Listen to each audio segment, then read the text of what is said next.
ونصلی علی رسولہ الکریم۔ ایک ماں کے پیٹ میں دو بچے تھے۔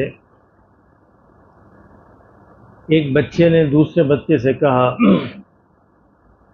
کیا تم ڈلیوری کے بعد کی جو زندگی ہے اس پر یقین رکھتے ہو؟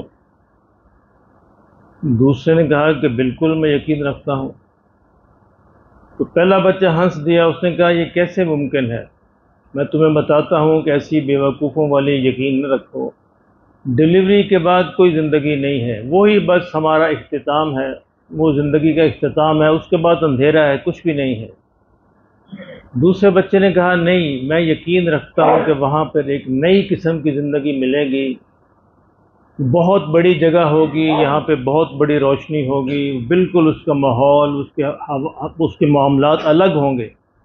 اس نے کہا یہ ممکن نہیں ہے، تم ذرا اپنی عقل سے کام لو، یہ کیسے ممکن ہے؟ وہاں ہم کیسے کھائیں پیئیں گے؟ یہاں تو ماں کے پیٹ کے ساتھ ایک نالی ہے جس سے ہم کھاتے ہیں۔ تو دوسرے بچے نے کہا وہاں پہ وہ نالی نہیں ہوگی، لیکن ہم کھائیں گے، نالی کے بغیر کھائیں گے۔ اس نے کہا یہ کیسے ممکن ہے؟ نالی کے بغیر ہم کیسے کھائیں گے؟ اس نے کہا دیکھو وہاں پہ ہم اپنی ٹانگوں سے چلیں گے۔ اس نے کہا یہ ممکن نہیں ہے، کہ بیوقوف والی باتیں کر رہے ہو، ہم ٹانگوں سے کیسے چلیں گے؟ اور یہ جو تم کہہ رہے ہو کہ ہم اپنے منہ سے کھائیں گے، تو یہ تو بالکل ہی ہنسنے والی بات ہے، تو ممکن نہیں ہے۔ ہم تو اس نالی کے ذریعے کھاتے ہیں، اسی کے ذریعے ہم رہتے ہیں۔ اس نے کہا نہیں، لیکن میرا خیال ہے کہ لازمی کچھ نہ کچھ معاملہ ہوگا، ڈلیوری کے بعد کوئی ایسی زندگی ہے جو ہمیں سمجھ نہیں آتی، وہاں جائیں گے تو سمجھ آئے گی۔ تو پہلا بچہ بولا اچھا یہ بتاؤ اگر واقعی زندگی ہے تو کوئی آج وہاں سے واپس کیوں نہیں آیا آج تک؟ تو واپس آنا چاہیے تھا۔ دوسرے بچے نے کہا ارے بھائی دیکھو بات یہ ہے کہ وہاں جانے کا راستہ ہے، آنے کا راستہ نہیں ہے، کوئی واپس نہیں آتا، اس لیے کوئی واپس بھی نہیں آیا۔ اس نے کہا عجیب بات ہے۔ دوسرے بچے نے کہا دیکھو وہاں جا کر پھر ماں سے بھی ملاقات ہوگی۔ تو پہلا بچہ ہنس دیا، اس نے کہا اچھا تم ماں پہ بھی یقین رکھتے ہو، تو یہ تو تم زیادہ بیوقوف ہو، یہ کیسے ممکن ہے کہ ماں نام کی کوئی چیز ہے؟ اس کے اگر ہے تو مجھے دکھاؤ وہ کدھر ہے۔ تو پھر دوسرے بچے نے کہا دیکھو ماں کی وجہ سے تو ہم قائم ہیں۔ اس نے کہا قائم ہے لیکن وہ کدھر ہے؟ اس نے کہا وہ ہمارے چاروں طرف ہے، ماں ہمارے چاروں طرف ہے، اس نے ہمیں گھیرے ہوئے ہے، اسی کی وجہ سے ہم زندہ ہیں۔ تو پہلا بچہ ہنستا رہا، اس نے کہا نہیں یہ ممکن نہیں ہے۔ تو دوسرے بچے نے کہا اچھا دیکھو جب تم اس دائرے سے میں تمہیں سمجھا نہیں سکتا، لیکن جو ہی تم اس دائرے سے نکلو گے تمہاری ماں سے ملاقات ہو جائے گی، وہ تمہاری ماں سے ملاقات کا دن ہوگا۔ تو میرے محترم دوستو، یہ مثال ہے ہمیں آخرت کے لیے، بالکل آخرت بھی ایسے ہی ہے۔ جو ہی ہم دنیا کے پیٹ سے نکلیں گے آخرت میں پہنچیں گے تو وہ اللہ سے ملاقات کا دن ہوگا۔ آج ہمیں سمجھ نہیں آتی کہ اللہ کہاں ہے، وہ ہمارے چاروں طرف ہے، اس نے ہمیں گھیرے ہوئے ہے، ہم اس کی وجہ سے قائم ہیں، لیکن ملاقات کب ہوگی؟ جب اس دائرے سے نکلیں گے۔ جو ہی بچہ اس دائرے سے نکلتا ہے تو ماں سے ملاقات ہو جاتی ہے، ماں کی گود میں آ جاتا ہے۔ تو جو ہی ہم دنیا کے پیٹ سے نکلیں گے آخرت میں اللہ سے ملاقات کا دن ہوگا، لیکن اس کے لیے ہوگا جو پہلے یقین کر لے، جو یقین کر کے اس کے لیے تیاری کر لے۔ اگر کوئی بچہ ماں کے پیٹ سے بغیر کسی عضو کے آ جائے، اس کا ہاتھ نہ ہو، آنکھ نہ ہو، کان نہ ہو، پاؤں نہ ہو، تو دنیا کے اندر تو بن نہیں سکتا، کیونکہ ایک جگہ بننے کی ہے، دوسری جگہ رہنے کی ہے۔ پہلی جگہ پر تیار کیا جاتا ہے، دوسری جگہ میں رہنے کے لیے۔ تو اس دنیا میں ہمیں تیار کیا جاتا ہے آخرت میں رہنے کے لیے۔ جو بچہ ماں کے پیٹ سے کوئی چیز نہ لے کے آئے دنیا میں بن نہیں سکتی۔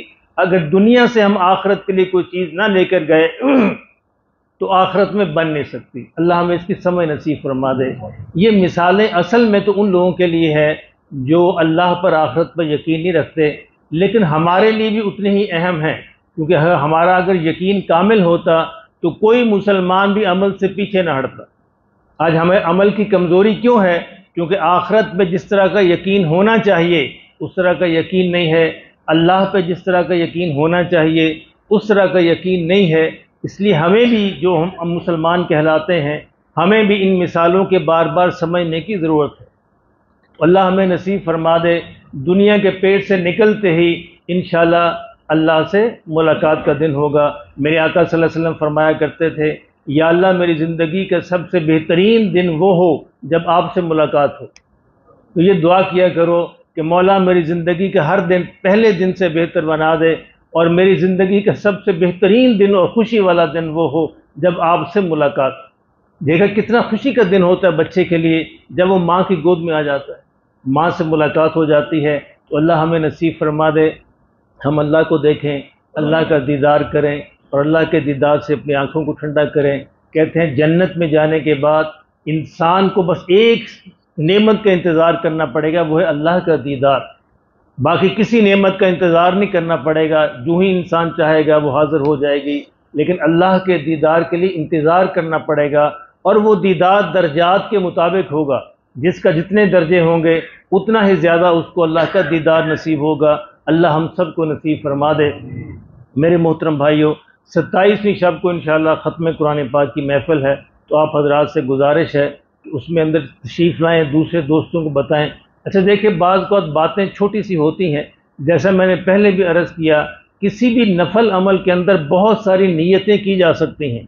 آج ہی نیت کر لیں کہ انشاءاللہ ہم نے قرآن سننا ہے، اس کا ثواب الگ، ہم نے مسجد میں قیام کرنا ہے، اس کا ثواب الگ، ہم نے شب قدر کی تلاش کرنی، شب قدر کو پانا ہے، اس کا ثواب الگ، ہم نے مسجد میں نفل اعتکاف کرنا ہے، اس کا ثواب الگ، ہم نے حضور صلی اللہ علیہ وسلم کی نعت کو سننا ہے، اس کا ثواب الگ، ہم نے اجتماعی دعا میں شرکت کرنی ہے، اس کا ثواب الگ۔ تو جتنی بھی نیتیں آپ کر لیں گے اس رات میں انشاءاللہ اللہ سارے کا سارا ثواب نصیب فرمائے گا۔ اور جیسا میں نے عرض کیا تھا، کسی بزرگ سے پوچھا کسی نے کہ مقبول جو ہے نماز، اس کا کیا نسخہ ہے کہ میری نماز ہمیشہ قبول ہو جائے؟ انہوں نے کہا کہ بھائی مقبول نماز کا نسخہ یہ ہے کہ جماعت سے پڑھا کرو۔ کہ جی وہ کیسے؟ اس نے کہا ایسے ہوتا ہے کہ جماعت کی نماز جو ہے ایک بوری کی طرح بند ہو کر اجتماعی شکل میں پوری بوری جاتی ہے، جس سے گندم کی بوری ہوتی ہے، اس کے اندر جو مٹی کے ذرے ہوتے ہیں وہ بھی گندم کے بھاؤ بک جاتے ہیں۔ تو یہ جب بوری پوری اوپر جائے گی تو جو میرے جیسا کمزور ہوگا اس کی نماز بھی قبول ہو جائے گی۔ اگر اللہ ایک ہی کرے گا سب کی قبول کر لے گا۔ اسی طرح دعا کا معاملہ ہے، اجتماعی دعا میں اگر کسی ایک کی دعا قبول ہو گئی تو ہم سب کی قبول ہو جائے گی۔ اللہ ہمیں نصیب فرمائے۔